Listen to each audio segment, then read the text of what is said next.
Morning students, हम कार्य ऊर्जा और शक्ति का जो है वो लेसन पढ़ रहे हैं। इसमें कार्य ऊर्जा जो है उसको कंप्लीट लगभग कर लिया हमने। आज ऊर्जा की बात कर रहे थे और ऊर्जा में हम जो है वो यांत्रिक ऊर्जा, लास्ट वीडियो में हमने यांत्रिक ऊर्जा के बारे में पढ़ा था कि यांत्रिक ऊर्जा क्या होती है। तो हमने कहा था वस्तु की गतिज ऊर्जा प्लस वस्तु की स्थितिज ऊर्जा जो है, इन दोनों का योग जो है, ठीक है भाई, वस्तु के गतिज ऊर्जा और स्थितिज ऊर्जा का योग जो है वो क्या कहलाती है, यांत्रिक ऊर्जा कहलाती है। हमने लास्ट वीडियो में जो गतिज ऊर्जा है इसको डिटेल में पढ़ लिया था। हमने गतिज ऊर्जा की परिभाषा जो है उसको पढ़ा था, गतिज ऊर्जा को विभिन्न उदाहरणों से समझने का प्रयास किया था और साथ ही हमने गतिज ऊर्जा के लिए सूत्र जो है उसको भी क्या किया था, स्थापित किया था। ठीक है, आज हम थोड़ा सा डिटेल में पढ़ेंगे किसको, स्थितिज ऊर्जा। स्थितिज ऊर्जा जो है इसको पढ़ेंगे। देखिए, स्थितिज ऊर्जा को समझने के लिए हमें कुछ उदाहरणों की आवश्यकता पड़ेगी। स्थितिज ऊर्जा को समझने के लिए हम किसकी बात करें, कुछ उदाहरण जो है उनको समझने का प्रयास करते हैं ताकि सरलता से हम क्या कर सकें, स्थितिज ऊर्जा जो है उसको पढ़ सकें। मान लीजिए कि हमारे पास कोई वस्तु है और हमने उसको जमीन से कुछ ऊंचाई पर उठाया है, ठीक है ना। माना किसी ऊंचाई से किसी वस्तु को ऊंचाई पर उठाने से या फिर किसी वस्तु को किसी ऊंचाई से नीचे गिराते हैं, ठीक है ना। तो हम फर्स्ट एग्जांपल जो है उसको लेते हैं कि यदि किसी वस्तु को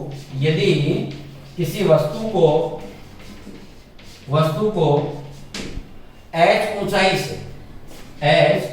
ऊंचाई से और क्या करते हैं, h ऊंचाई से हम उसको छोड़ देते हैं या नीचे की तरफ गिराते हैं। तो h ऊंचाई से पृथ्वी पर क्या करते हैं, गिराते हैं। ठीक है भाई, देखिए हमने क्या किया, कोई वस्तु है को जो पृथ्वी से कितनी है, धरातल से, मान लीजिए कि h ऊंचाई पर है। जैसे मान लीजिए चौक है और मैं इसको छोड़ना चाहता हूँ, ये h ऊंचाई पर है, मैं इसको नीचे की तरफ गिरा रहा हूँ। तो ऐसी स्थिति में इसकी ऊंचाई को हमने कितना माना है, h, और इसको हम कहाँ गिरा रहे हैं, पृथ्वी के ऊपर। ठीक है, दूसरा एक एग्जाम्पल हम लेते हैं। मान लीजिए कि हमारे पास स्प्रिंग है। स्प्रिंग तो आप लोगों ने देखा ही है ना। तो किसी स्प्रिंग को क्या किया जाता है, किसी स्प्रिंग को या तो हम दाग लगा करके संपीड़ित कर देते हैं या फिर हम खींच करके उसको क्या कर देते हैं, फैला देते हैं। तो किसी स्प्रिंग को यदि किसी स्प्रिंग को यदि खींचकर या संपीड़ित कर उसकी स्थिति में हम क्या कर देते हैं, परिवर्तन कर देते हैं। तो हम क्या कर रहे हैं कि किसी स्प्रिंग को यदि खींचकर या संपीड़ित करके और हम उसकी स्थिति में क्या कर देते हैं, स्थिति में परिवर्तन करते हैं। देखिए, हमने दो कंडीशन की है कि यदि किसी वस्तु को h ऊंचाई से पृथ्वी के ऊपर गिराते हैं तब क्या होता है। दूसरा, यदि किसी स्प्रिंग को खींचकर या संपीड़ित करके, मतलब उसको लंबा खींच करके या फिर उसको दबा करके छोटा कर देते हैं, तो ऐसी स्थिति में क्या होता है, उसकी स्थिति में परिवर्तन होता है।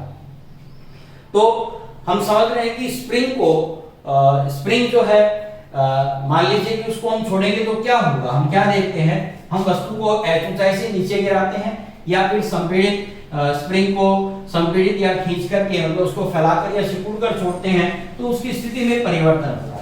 तो यहाँ समझने वाली बात क्या है कि जब वस्तु को h ऊंचाई पर ले जाया गया था तो उस समय हमने क्या किया था, कार्य। उस वस्तु को h ऊंचाई तक उठाने के लिए हमने क्या किया था, कार्य किया। और इसी कार्य की बदौलत क्या हुआ, उसी कार्य की बदौलत से और उस वस्तु की स्थिति में क्या हुआ, स्थिति में परिवर्तन हुआ। और इसी स्थिति में परिवर्तन के कारण उस वस्तु के अंदर कौन सी ऊर्जा आ गई, स्थिति में परिवर्तन हुआ इसलिए उसके अंदर कौन सी ऊर्जा आ गई, स्थितिज ऊर्जा की। और जैसे ही हम वस्तु को छोड़ेंगे तो यही ऊर्जा जो है उस वस्तु को नीचे की तरफ गिरने में मदद करती है, मतलब उसको कार्य करने के लिए ऊर्जा इसी स्थितिज ऊर्जा से प्राप्त होती है। इसी प्रकार जो स्प्रिंग है उस पर भी हम क्या कर रहे हैं, कार्य कर रहे हैं, है ना। चाहे उसको हम खींचने का कार्य कर रहे हैं या उसको हम संपीड़ित करने का कार्य कर रहे हैं, ऐसी स्थिति में हम उसके ऊपर कार्य करते हैं। और इसी कार्य के कारण से उसकी स्थिति में क्या होता है, स्थिति में परिवर्तन होता है। और स्थिति में परिवर्तन के कारण उसमें कौन सी ऊर्जा आ जाती है, स्थितिज ऊर्जा आ जाती है। क्लियर है? ठीक है भाई, हम क्या कर रहे हैं कि स्प्रिंग को खींचकर या संपीड़ित करके छोड़ते हैं तो हम देखते हैं कि उसकी स्थिति में परिवर्तन हुआ और इसी परिवर्तन के कारण उसमें कौन सी ऊर्जा आ जाती है, स्थितिज ऊर्जा आ जाती है। और खींचकर या दबाकर के छोड़ने से क्या होगा, स्प्रिंग जो है वो पुनः अपनी प्रारंभिक स्थिति में आ जाती है। ठीक है भाई, तो उस प्रारंभिक स्थिति में आती है और इसी प्रारंभिक स्थिति में आने के लिए उसको जो ऊर्जा चाहिए वो कहां से मिल रही है, इसी स्थितिज ऊर्जा के कारण से मिल रही है। तो क्लियर है यहाँ पर कि इन दो एग्जांपल्स में हम क्या देख रहे हैं, चाहे वस्तु को पृथ्वी की ओर आने दिया जाता है, ऐसी स्थिति में भी वो क्या कर रही है, कार्य कर रही है। जब स्प्रिंग को खींचकर या संपीड़ित करके छोड़ा जाता है, ऐसी स्थिति में भी वो अपनी प्रारंभिक स्थिति में आने के लिए क्या करती है, कार्य करती है। तो इसका मतलब कार्य तभी संभव होता है जब उसके अंदर क्या होता है, कार्य तभी संभव होता है तब उसके अंदर क्या होती है, ऊर्जा होती है। और ये ऊर्जा कहां से आई, तो जब हमने वस्तु को एच ऊंचाई पर उठाया था तब हमने क्या किया था, कार्य, और उस कार्य के कारण वस्तु की स्थिति में क्या हुआ, परिवर्तन, और उससे उसमें क्या आ गई, स्थितिज ऊर्जा। ठीक इसी प्रकार स्प्रिंग में भी हमने क्या किया, उसको खींचते समय या उसको संपीड़ित करते समय हमने उसके अंदर क्या किया, कार्य किया, और इसी कार्य के कारण उसकी स्थिति में परिवर्तन हुआ और स्थिति में परिवर्तन के कारण इसमें कौन सी ऊर्जा आ गई, स्थितिज ऊर्जा। और इसी कारण से स्प्रिंग जो है वो अपनी प्रारंभिक स्थिति में पुनः आ जाती है। तो यहाँ पर क्लियर है, स्थितिज ऊर्जा किसे कहेंगे हम, यांत्रिक ऊर्जा की बात तो हो गई थी, यांत्रिक ऊर्जा में गतिज ऊर्जा भी हो गया था, अब हम बात कर रहे थे स्थितिज ऊर्जा की। ठीक है ना। तो स्थितिज ऊर्जा क्या थी, वस्तु की स्थिति के कारण, स्थिति के कारण उसमें संचित या निहित ऊर्जा, संचित ऊर्जा को क्या बोलते हैं, स्थितिज ऊर्जा कहते हैं।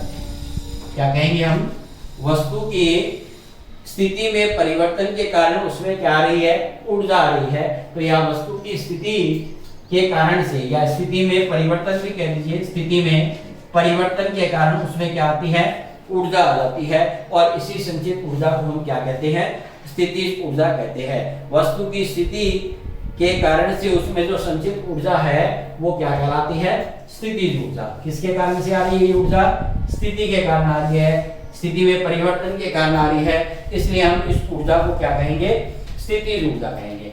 ठीक है, स्थितिज ऊर्जा को हम थोड़ा और समझने का प्रयास करें तो एक और अन्य उदाहरण हम लेते हैं कि मान लीजिए आप लोगों ने सभी ने धनुष तो चलाया ही होगा,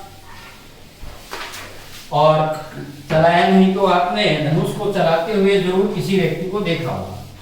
जब धनुष पर तीर को लगाया जाता है तो क्या किया जाता है, उसको छोड़ने से पहले धनुष की डोरी को क्या किया जाता है, खींचा जाता है। और ऐसी स्थिति में जो है तीर जो है वो, जैसे ही हम डोरी को छोड़ते हैं तो तीर जो है वो दूर जाकर के गिरता है। तो एक अन्य उदाहरण जो है वो हम लेते हैं किसका, धनुष का। ठीक है ना। और हम कहते हैं कि धनुष से तीर को छोड़ा जाता है जब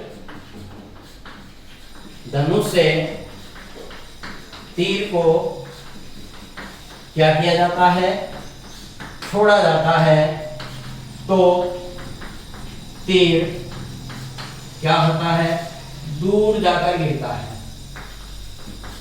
ठीक है, गिरता। देखिए जब धनुष से क्या किया जाता है, तीर को छोड़ा जाता है, ऐसी स्थिति में तीर जो है वो दूर जाकर के गिरता है। तो क्यों गिरता है, हम उसकी बात करते हैं। तो सबसे पहले क्या होता है कि जब धनुष जो है उससे तीर को छोड़ते हैं, तो सबसे पहले हम क्या करते हैं कि सबसे पहले हम क्या कर रहे हैं, धनुष की डोरी जो होती है, डोरी को क्या करते हैं, खींचते हैं। ठीक है भाई, देखिए जब हम सबसे पहले धनुष की डोरी को क्या कर रहे हैं, खींच रहे हैं, और खींचने के लिए हम क्या कर रहे हैं, बल लगा रहे हैं। मतलब बल लगा रहे हैं तो डोरी की स्थिति में परिवर्तन होगा, विस्थापन होगा, और इसका मतलब बल लगाने पर यहाँ पर विस्थापन है, तो हम क्या कहेंगे कि क्या हो रहा है, कार्य हो रहा है। तो डोरी को खींचते हैं, इसका मतलब हम क्या कर रहे हैं, कार्य कर रहे हैं। क्लियर है। सबसे पहले हम क्या कर रहे हैं, धनुष की डोरी को क्या करते हैं, खींचते हैं, और खींचते हैं इसका मतलब हम वहां पर क्या कर रहे हैं, कार्य कर रहे हैं। और फिर क्या होगा, डोरी की स्थिति में क्या होता है, परिवर्तन होता है। डोरी की स्थिति में क्या होता है, परिवर्तन, और स्थिति में परिवर्तन हो रहा है तो हम क्या कहेंगे कि यहां पर क्या हो जाती है, स्थितिज ऊर्जा। ठीक है भाई, इसका मतलब हमारे द्वारा किया गया कार्य जो है वो डोरी की स्थिति में परिवर्तन करता है, मतलब किया गया कार्य जो है वो किसमें बदल जाता है, स्थितिज ऊर्जा के अंदर। हमने डोरी को खींचा तो खींचने पर हमने क्या किया, कार्य किया। कार्य किया तो डोरी की स्थिति में परिवर्तन हुआ, परिवर्तन हुआ इसका मतलब यहाँ पर क्या हुई, स्थितिज ऊर्जा जो होती है वो बढ़ जाती है। और इसी संचित स्थितिज ऊर्जा, संचित स्थितिज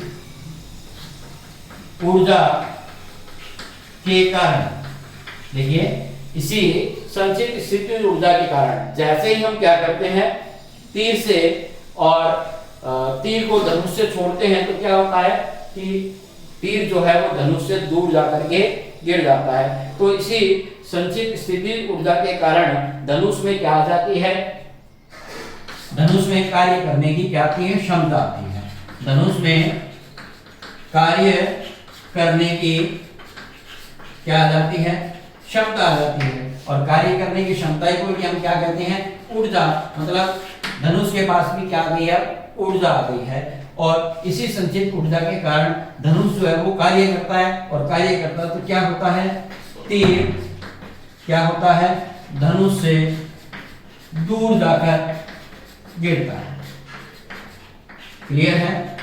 एक बार दोबारा इसको समझिए कि जब हम धनुष की डोरी को खींचते हैं तो हम उस समय क्या करते हैं, कार्य करते हैं। हमारे कार्य के कारण उस डोरी की स्थिति में परिवर्तन होता है, फलस्वरूप क्या होती है, स्थितिज ऊर्जा जो होती है उसके अंदर बढ़ जाती है, स्थितिज ऊर्जा का मान बढ़ जाता है। संचित स्थितिज ऊर्जा के कारण से क्या होता है, धनुष में कार्य करने की क्षमता आ जाती है, मतलब ऊर्जा आ जाती है। और इसी कारण से क्या होता है कि जैसे ही हम तीर को छोड़ते हैं तो ये तीर जो होता है वो धनुष से दूर जाकर के गिर जाता है। तो इस तरह से और जो है वो स्थितिज ऊर्जा गतिज ऊर्जा के अंदर बदल जाती है।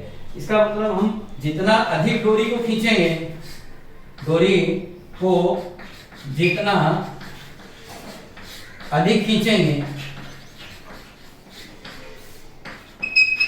खींचते हैं, ठीक है भाई, हम जितना अधिक डोरी को खींचते हैं इसका मतलब हम उतना अधिक क्या करते हैं, कार्य करते हैं। और जितना अधिक कार्य करेंगे उतना ही ज्यादा क्या होगी उसके अंदर, उतनी ज्यादा स्थितिज ऊर्जा होगी। स्थितिज ऊर्जा का मान भी क्या हो जाता है, अधिक होगा। और जितनी ज्यादा स्थितिज ऊर्जा होगी तो हम कहेंगे कि जब तीर को छोड़ा जाता है तो तीर उतना ही अधिक दूर जाएगा। ठीक है, इसका मतलब जितनी ज्यादा स्थितिज ऊर्जा होगी वही बाद में गतिज ऊर्जा जो होती है उसके अंदर बदल जाती है। इसका मतलब स्थितिज ऊर्जा और गतिज ऊर्जा आपस में एक दूसरे में क्या होती है, बदल जाती है। अब बात करते हैं हम एक अन्य और उदाहरण की कि जब किसी वस्तु को किसी ऊंचाई से और जमीन पर गिराया जाता है। हम एक अन्य स्थिति की बात करते हैं, जब किसी ऊंचाई से, मान लीजिए कि वो ऊंचाई क्या है, h है, और उस ऊंचाई से किसी वस्तु को और धरती पर गिराया जाता है। तो आपको पता है कि कोई भी वस्तु जो है उसको हम क्या करते हैं, ये h ऊंचाई पर है और इसको यहां से अपन स्वतंत्रता पूर्वक नीचे की तरफ क्या करेंगे, गिराएंगे। तो वस्तु जो होती है वो किसके अंदर गति करेगी, गुरुत्वीय बल के, इसके अंदर गति करेगी गुरुत्वीय बल के, गुरुत्वीय बल में। और वस्तु के अंदर नीचे की तरफ आएगा तो हमें पता है कि नीचे की तरफ गुरुत्वाकर्षण का मान बढ़ेगा। तो ऐसी स्थिति के अंदर वस्तु के वेग में भी क्या हो जाएगा, परिवर्तन होगा। वेग में क्या होगा, परिवर्तन होगा। और वस्तु के वेग में परिवर्तन होता है तो क्या उत्पन्न होता है, त्वरण उत्पन्न होता है। और ये जो त्वरण है वो किसके कारण से आ रहा है, गुरुत्वीय बल के कारण। तो इस त्वरण को हम कौन सा त्वरण बोलेंगे, गुरुत्वीय त्वरण। क्या कहेंगे, क्या बोलेंगे इसको, गुरुत्वीय त्वरण। क्या बोलेंगे, गुरुत्वीय त्वरण। तो इसका मतलब हम बात करते हैं किसके अंदर, कि गुरुत्वीय क्षेत्र है।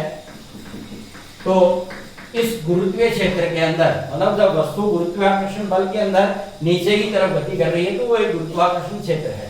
तो इस गुरुत्वीय क्षेत्र में स्थितिज ऊर्जा कितनी है,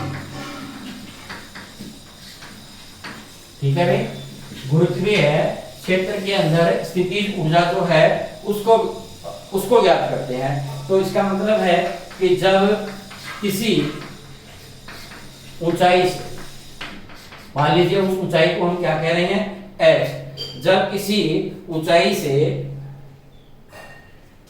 किसी वस्तु को,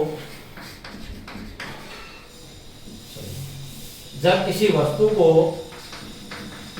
h ऊंचाई से क्या करते हैं, धरती पर गिराते हैं, ठीक है भाई। धरती पर हम क्या करते हैं, गिराते हैं। तो क्या होता है, तो गुरुत्वीय बल जो है, गुरुत्वीय बल, तो गुरुत्वीय बल के विरुद्ध क्या होता है, कार्य होता है। गुरुत्वीय बल के विरुद्ध कार्य, ठीक है ना।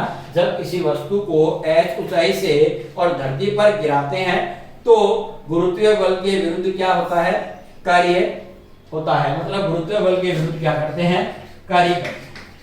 वस्तु जो है वो क्या कर रही है, इस गुरुत्वीय बल के विरुद्ध जो होता है वो कार्य करती है। तो इसका मतलब गुरुत्वीय बल के कारण से, गुरुत्वीय बल के प्रभाव में हम क्या देख रहे हैं कि वस्तु की स्थिति में क्या हो रहा है, परिवर्तन हो रहा है। और ऐसी स्थिति में जो ऊर्जा उत्पन्न होगी उसे हम कौन सी ऊर्जा बोलेंगे, स्थितिज ऊर्जा जो है वो उत्पन्न हो रही है तो उसका नाम भी अपन क्या बोलेंगे, गुरुत्वीय स्थितिज ऊर्जा कहते हैं, ठीक है ना।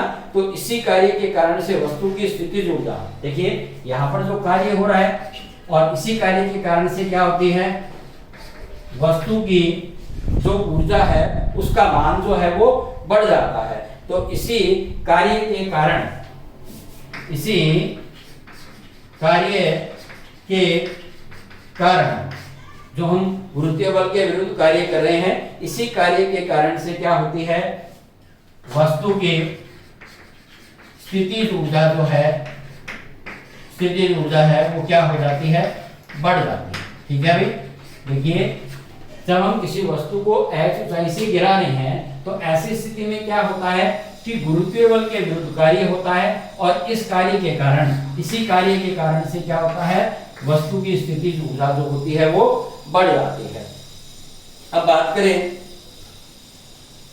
कि किसी वस्तु को पृथ्वी की सतह से और किसी सीमा तक ऊपर उठाने के लिए हमें क्या करना पड़ेगा, बल लगाना पड़ेगा। मान लीजिए कि ये वस्तु यहाँ पर है और इसे हम किसी भी ऊंचाई पर लेकर जाना चाहते हैं, तो ऐसी स्थिति के अंदर क्या होगा, हमें कुछ ना कुछ बल लगाना पड़ेगा। तो यहाँ पर भी हमें क्या करना पड़ेगा, कार्य करना पड़ेगा, ठीक है ना। तो यहाँ पर हम कह रहे हैं कि वस्तु को ऊपर उठाने के लिए न्यूनतम जो बल है वो कितना होगा, तो वो वस्तु के क्या होता है, भार के बराबर होता है। वो क्या होता है, वस्तु के भार के बराबर होता है। मान लीजिए कि हम कहें ये कोई m द्रव्यमान की वस्तु है, कितनी है, m द्रव्यमान की वस्तु जो है उसको h ऊंचाई तक ऊपर उठाने के लिए न्यूनतम बल कितना होगा। हम बात कर रहे हैं कि किसी वस्तु को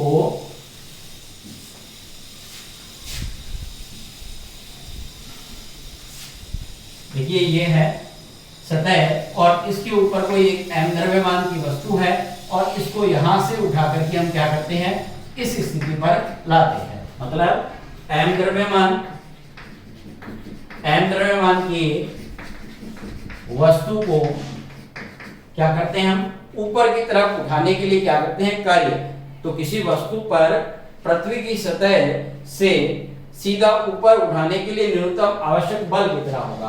तो m द्रव्यमान की वस्तु को सीधा ऊपर h ऊंचाई तक उठाने में, h ऊंचाई तक उठाने में आवश्यक न्यूनतम बल तो लगाना पड़ेगा। तो वह न्यूनतम बल जो है वो कितना होता है, तो ये न्यूनतम बल वस्तु के भार के बराबर होता है। न्यूनतम बल वस्तु के भार के बराबर होता है। ठीक है भाई, क्या है, m द्रव्यमान की वस्तु को सीधा ऊपर h ऊंचाई तक उठाने के लिए जो न्यूनतम आवश्यक बल होता है वो क्या होता है, वस्तु के किसके बराबर होता है, भार के बराबर होता है। तो यहां पर अपन कहेंगे कि न्यूनतम बल जो है, बल वो किसके बराबर है, वस्तु के भार के बराबर। ठीक है भाई, ये किसके बराबर है, वस्तु के भार के बराबर होता है। तो बल को लिखेंगे F से और वस्तु के भार को अपन क्या करते हैं, mg से। ठीक है ना, तो ये भार जो है वो द्रव्यमान जो m है उसको g से गुणा कर देते हैं, तो ये वस्तु का द्रव्यमान जो है वो आ जाता है। h ऊंचाई पर वस्तु की जो स्थितिज ऊर्जा है वो किसके बराबर होगी, तो h ऊंचाई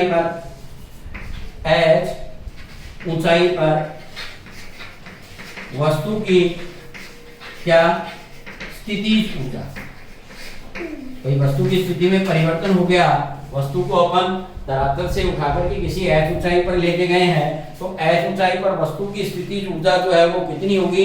तो हम वस्तु को ऊपर ले जाने के लिए क्या कर रहे हैं, कार्य कर रहे हैं। किसके विरुद्ध कार्य कर रहे हैं, गुरुत्वीय बल के विरुद्ध कार्य कर रहे हैं। तो गुरुत्वीय बल के विरुद्ध किए गए कार्य के बराबर होती है। मतलब यहाँ पर अपन लिखेंगे कि h ऊंचाई पर वस्तु की स्थितिज ऊर्जा कितनी, कि गुरुत्वीय बल के विरुद्ध किया गया क्या, कार्य। ठीक है भाई, इतना हुआ। h ऊंचाई पर वस्तु की स्थितिज ऊर्जा कितनी होगी, मान लीजिए वस्तु को यहाँ से यहाँ तक ले जाते हैं, उसकी स्थिति में परिवर्तन हुआ, तो यहाँ पर उसकी स्थितिज ऊर्जा कितनी होगी। तो यहाँ पर उसकी स्थितिज ऊर्जा कितनी होगी कि वस्तु को यहाँ से यहाँ तक लाने में हम गुरुत्वीय बल के विरुद्ध जितना भी कार्य करते हैं वो कार्य जो है वो ही उसकी स्थितिज ऊर्जा की क्या होगा, बराबर होगा। तो हम जानते हैं कि कार्य क्या होता है, कि कार्य होता है बल गुणा क्या, विस्थापन। कार्य क्या होता है, बल गुणा विस्थापन होता है। तो यहाँ पर अपन क्या लिखेंगे, F गुणा S। तो F की जगह तो हम कितना लिखेंगे, G। जो G है वो यहाँ पर गुरुत्वीय त्वरण है, जिसका मान एक्चुअल या वास्तविक तो होता है 9.8 मीटर प्रति सेकंड स्क्वायर। और वैसे अपन आंतरिक प्रश्नों में पीछे लास्ट वीडियो में पढ़ चुके हैं कि इसका मान 10 मीटर प्रति सेकंड स्क्वायर ले रहे हैं। और यहाँ S विस्थापन कितना है, तो H। तो इसका मतलब यहाँ स्थितिज ऊर्जा जो है जिसको अपन EP से लिखते हैं, तो ये कितनी आ जाएगी, mgh। तो इसका मतलब वस्तु की स्थितिज ऊर्जा कितनी आई हमारे पास, mgh आ जाती है। कितनी आ जाती है, mgh। mgh जो होती है ये किस पर निर्भर करती है, तो ये ऊंचाई पर। जितनी ज्यादा लेके जाएंगे वस्तु को ऊपर उतना ज्यादा कार्य होगा, और ऐसी स्थिति में उसके अंदर स्थितिज ऊर्जा का मान भी जो है वो ज्यादा होगा। ठीक है ना। तो इसकी निर्भरता की बात करें कि स्थितिज ऊर्जा किस पर निर्भर करती है, तो स्थितिज ऊर्जा जो है वो ऊंचाई h पर निर्भर करती है। ठीक है भाई, निर्भर करती है।